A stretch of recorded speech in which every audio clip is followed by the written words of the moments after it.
So today, what my goal is, would be to get everything working, including the foot controller and all the MIDI and signal in both rigs.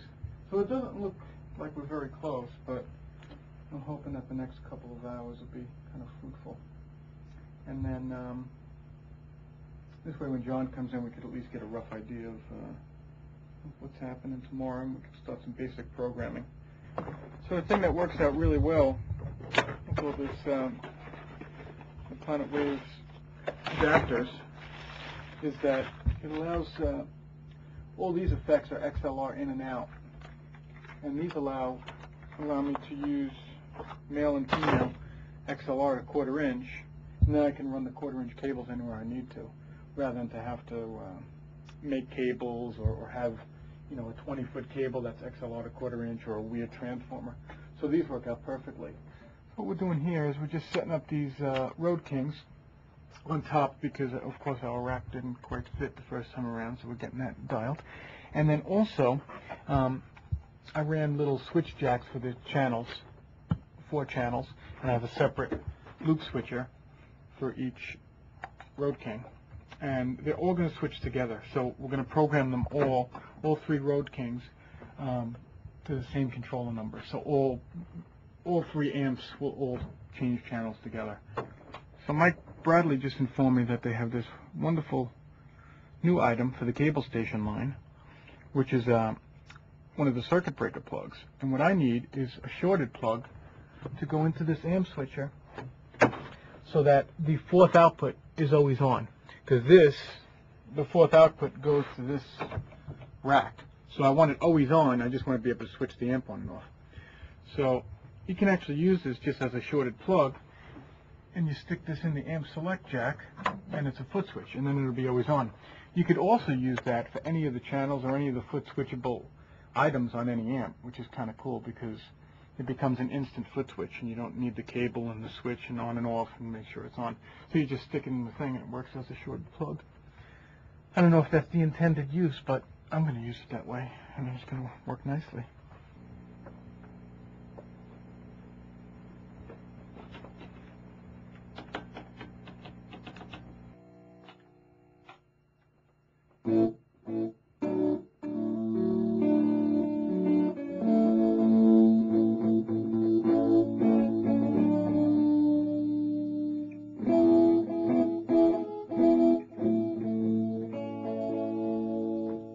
Basically, you have all the amp stuff up on top. Yeah, I mean, this is all the amp. We've got the working Lone Star. I put the backups back there. But if you want to do the thing where it's Road King and channels, talk box, Lone Star channel, effects on this side. I don't know. It's kind of. I mean, either way, you'll get used to it. Depends on. I just figured you probably want to put the stuff you're going to step on more on the bottom. You're not going to really change the channels and everything, but no, you're right. That's why I didn't think you'd want it here. You're right. You're probably right. And do you really think of the Lone Star in that same layout? Well, the thing is, I'm probably not even going to be using the other channels. Yeah, you probably use 2. I'll probably use 3 and 4. Mm-hmm. So, all right, then just leave it. Everything. Well, you want to make it Road King channels. Yeah. Lone Star channels. I would rather do that.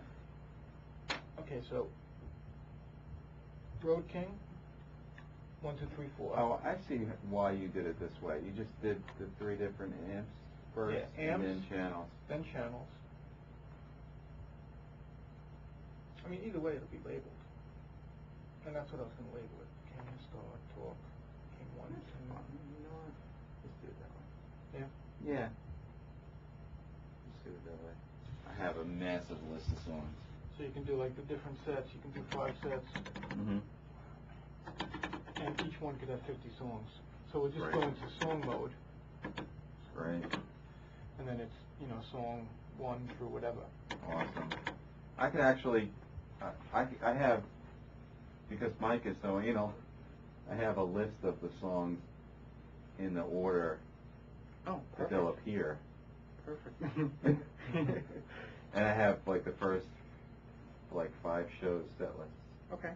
Well, that's perfect. You could program got shows in there. They're different, I'd imagine. Yeah, they're all different. Okay. We need to, you need to do what you got to do, Yeah. and get everything working 100%. We need to get sounds, and then we need to program. Yeah. But if you send me that, I'll enter all the song names, and then this way we just got to go in, and if that's already done, it'll save us a bunch of time. the proof from today is that the rig sounds awesome. Okay, so we're at a point now where we fired up the rig and heard it. I think it sounds okay, but we have to work out several little bugs. One is we have this MIDI glitch that we've been trying to fix. So I got this patch bay, and I think this will take care of that. And this will clean up the MIDI path and send a nice clean MIDI signal out to all the units. And then I got a different gate, compressor gate, little DBX.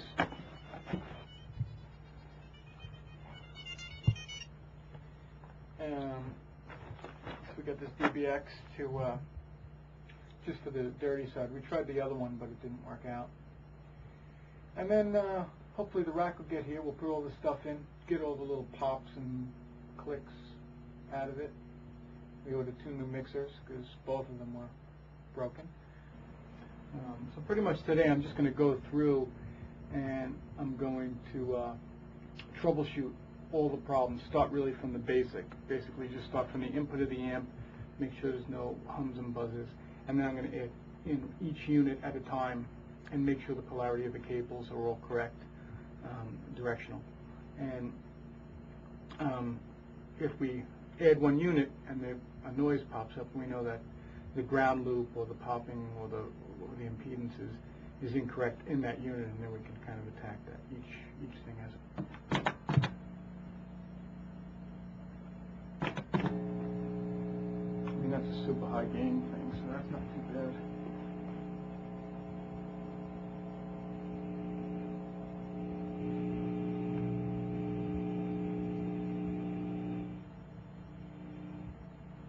That's actually not bad at all, considering the gain is on a trillion. As you can see, we've now gotten the rebuilt rack where the heads do fit in. And we were kind of happy to see that. The drawers are actually a little bigger as well, so that works out nicely. Fit all kinds of stuff in there, strings and what needs to be. And just kind of now getting everything really mounted up, and then we could tell once I get it rewired if we have any ground issues. Sometimes when you reattach everything to the rails, different grounds come into contact.